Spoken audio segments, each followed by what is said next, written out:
Tanda lahir yang melekat di punggung Hayu, kenapa harus dikaitkan dengan kematian suaminya?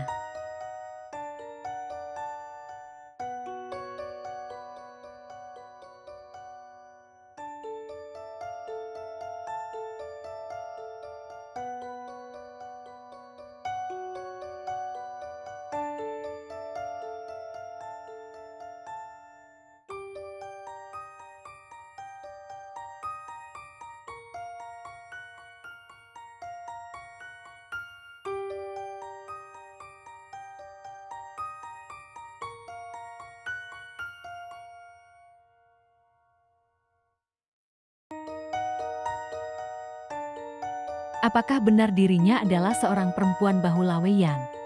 Seperti kabar yang menyeruak di kampung, raganya dipinjam oleh makhluk jahat untuk membunuh 7 pasangannya. Lalu, apakah ada lelaki yang masih mau menerima dirinya setelah rumor yang melekat pada janda muda ini? Simak cerita pendek misteri perempuan Bahulaweyan berikut ini. Janda muda ini adalah kembang desa. Saat masih remaja, wajahnya yang ayu dan sikap baiknya membuat para perjaka berebut ingin mempersunting dirinya. Tak terkecuali Ramdan, hasrat untuk memiliki Hayu sudah menggebu. Berbekal memiliki pekerjaan tetap, ia membawa keluarganya untuk melamar sang gadis pujaan. Gayung bersambut, Hayu dan kedua orang tuanya menerima dengan baik lamaran keluarga Ramdan. Hingga hari yang sakral itu pun telah disepakati oleh dua belah pihak. Berbagai persiapan dilakukan secara singkat, mulai dari tempat, makanan hingga ubah rampil lainnya, hanya dalam 2 bulan. Ramdan, kamu sudah mantap kan dengan pilihanmu? Bu Harti bertanya pada putra semata wayangnya. Sampun Bu, jawab Ramdan penuh semangat. Hati Ramdan sedang berbunga-bunga, keinginan yang selama ini terpendam akan segera terwujud. Ia merasa menang bersaing dengan teman-temannya yang selama ini berusaha mendekati, namun tak berani melamar. Dalam hati Ramdan berjanji akan membuat Hayu bahagia dan akan menerima segala kelebihan dan kekurangannya. Hari yang ditunggu datang juga. Rumah Hayu sudah ramai. Sanak keluarga dari berbagai daerah sudah datang untuk menyambut hari bahagia. Teman-teman Hayu juga mulai berdatangan. Suasana bahagia sangat terasa. Hayu sang calon mempelai wanita telah dipingit selama beberapa hari, pun telah melakukan berbagai perawatan tubuh untuk membuat dirinya cantik luar dalam dan siap menjadi ratu sehari. Malam ini adalah acara siraman. Air yang dikumpulkan dari 7 mata air sudah tersedia. Nduk, kamu pakai kemben dulu ya, biar ibu menyiapkan bunga melati dan handuknya. Ibunya Hayu tersenyum, pertanda hatinya ikhlas melepas anak gadisnya untuk membangun biduk rumah tangga. Enjih Bu, jawab Hayu penuh hormat. Selang beberapa waktu, Hayu sudah keluar kamar dan bersiap untuk melanjutkan acara siraman. Bu Harti dan beberapa wanita sepuh yang ada di sana kaget melihat Hayu mengenakan kemben, karena di punggungnya nampak tanda lahir. Bu Harti takut jika ternyata Hayu adalah perempuan Bahulaweyan, karena tanda itu diyakini olehnya sebagai tanda kurang baik. Dia akan menjadi beban berat bagi anaknya, bahkan bisa mengakibatkan kematian. Bagi wanita yang usianya sudah lebih dari setengah abad, memaknai tanda lahir itu kurang baik. Mungkin beberapa orang yang melihat juga beranggapan demikian, meski mereka tak berani mengungkapkan. Bu Harti semakin gelisah. Rasanya tidak mungkin ia membatalkan pernikahan ini di saat hari-hari sudah sangat dekat, tapi membiarkan anaknya bersanding dengan perempuan Bahulaweyan tentu sangat berat baginya. Pak, itu di punggung Hayu ada toh. Bu Harti berbisik pada suaminya. Hanya tanda lahir saja kan Bu, jawab suaminya tegas. Tapi Pak, bantah Bu Harti. Sudahlah Bu, zaman modern seperti sekarang jangan percaya lagi hal semacam itu. Kasihan Ramdan nanti, dia kan sedang bahagia. Suami Bu Harti tak ingin berdebat lagi, tapi namanya seorang ibu, Bu Harti merasakan sebuah firasat buruk. Diajaknya Ramdan keluar rumah untuk membicarakan hal ini.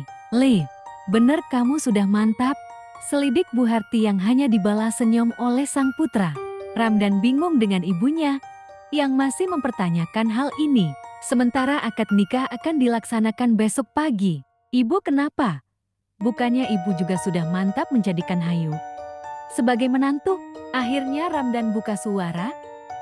Ia tak mau membuat ibunya sedih atau khawatir. "Le, ibu melihat tanda lahir di punggung Hayu. Itu bisa menjadi tanda kalau dia perempuan bahu laweyan." Bu Harti mengatakan dengan hati-hati. Namun penuh rasa cemas. Ia takut didengar keluarga Hayu dan juga orang lain. "Bu, itu kan tanda lahir. Ibu harus berpikir yang baik. Doakan saja Ramdan hidup bahagia dan tentram setelah menikah nanti," jawab Ramdan mantap, berusaha mematahkan anggapan ibunya yang dianggap konyol. Acara demi acara telah terlaksana dengan baik dan lancar. Para tamu undangan disuguhi pemandangan ratu dan raja sehari yang cantik dan tampan. Iringan lagu daerah Jawa terdengar di sepanjang acara. Hidangan yang disuguhkan pun dipuji oleh para tamu karena kelezatannya. Sungguh pesta sederhana namun meriah. Kini saatnya memboyong pengantin wanita ke keluarga suami. Malam kedua setelah acara pernikahan, keluarga Bu Harti dikejutkan oleh teriakan Ramdan. Pak Ahmad dan istrinya ikut terkejut. Segera diketuk pintu kamar pengantin anaknya. Hayu Yaang masih kaget karena tiba-tiba suaminya berteriak. Terhuyung membukakan pintu karena diketuk sang mertua. "Ada apa, Le?" Pak Ahmad nampak khawatir. Mereka bertiga heran melihat Ramdan gemetar. Wajahnya pucat dan diselimuti asap tipis. "Apa yang kau lakukan pada anakku?" gertak Bu Harti pada Hayu. Tangannya mengelus putranya yang begitu lemas. Yang ditanya bingung, tidak tahu apa yang terjadi. Ia hanya menggeleng lemah, tak mampu berkata-kata. Sejak malam itu, Bu Harti semakin curiga atas dugaannya selama ini. Apalagi melihat Ramdan semakin pucat, sikapnya terhadap Hayu menjadi dingin. 1 minggu Hayu berada di rumah mertua, terasa sangat bahagia. Ramdan begitu memanjakan Hayu. Sebagai pengantin baru, berbagai upaya ia lakukan untuk menunjukkan kemesraan, bahkan di depan kedua orang tua. Meski ibunya memperlihatkan raut muka yang kurang enak dipandang. Masa cuti menikah selama seminggu bagi Ramdan telah habis. Pagi ini ia sudah harus berangkat kerja. Pagi-pagi Hayu sudah mempersiapkan keperluan Ramdan. Rambut basah sisa mandi tadi subuh memperlihatkan bahwa dua sejoli ini sedang menikmati bulan madu. Tapi apa daa? Tugas dan tanggung jawab mengharuskan Ramdan meninggalkan mutiara cintanya di rumah. "Hati-hati ya, Le," pesan Bu Harti pada putranya. "Enjih Bu," jawab Ramdan. Setelah bersalaman dengan bapak dan ibunya, Ramdan berpamitan pada Hayu. Hayu berbisik setelah mencium punggung tangan Ramdan. "Pulangnya jangan telat ya Mas," ucapnya lirih, malu jika terdengar kedua mertuanya. "Iya Dik, Mas juga pengen pulang cepet," jawabnya tak kalah lirih. Bapaknya Ramdan berdehem, membuat si pengantin baru kaget. "Ah, Bapak kayak belum pernah muda aja," gumam Ramdan dalam hati. Hari mulai gelap. Senja telah berganti malam. Hayu, Bu Harti serta suaminya dilanda gelisah. Pasalnya Ramdan belum juga pulang. Tidak seperti biasanya, yang pulang sebelum petang. "Yuk, coba Ramdan ditelepon. Tak biasanya ia pulang telat," kata Pak Ahmad pada Hayu. "Sudah Pak." "Tapi tidak aktif ponselnya," jawab Hayu yang juga dilanda was-was. Pasalnya ini adalah hari kerja pertama. Mungkin banyak tugas yang harusnya selesai kemarin saat cuti. Mencoba membesarkan hatinya sendiri. Malam mulai larut, tapi tak ada tanda-tanda Ramdan akan pulang. Berkali Hayu melihat dari jendela, namun yang ditunggu tak kunjung datang. Bu Harti mencoba menelpon teman sekantor Ramdan. Katanya mereka sudah pulang jam 5 sore. Hatinya semakin gelisah, matanya tertuju pada menantunya. Apakah tanda di punggung itu benar adanya? Apakah Hayu memang perempuan bahu laweyan? Berbagai pertanyaan mengisi hati dan pikiran Bu Harti. Ia akan sangat menyesal jika terjadi apa-apa dengan putranya. Perasaannya memang sudah tak enak semenjak melihat tanda lahir milik Hayu. Tapi, lamunannya terhenti ketika ada suara pintu diketuk. Ternyata yang datang adalah putranya Pak RT. Dia mengabarkan kalau Ramdan mengalami kecelakaan dan keadaannya sangat parah. Motor yang dikendarai Ramdan tersenggol truk dengan keras hingga terpental beberapa meter. Bagai suara petir, kabar itu terdengar oleh Bu Hari sekeluarga. Bahkan Hayu langsung pingsan. "Sudah kuduga kalau kamu itu perempuan bahu laweyan," teriak Bu Harti lantang. Tangannya menuding tepat di depan Hayu. Hayu yang masih terpukul atas kepergian suaminya hanya bisa terisak menahan pedih di ulu hati.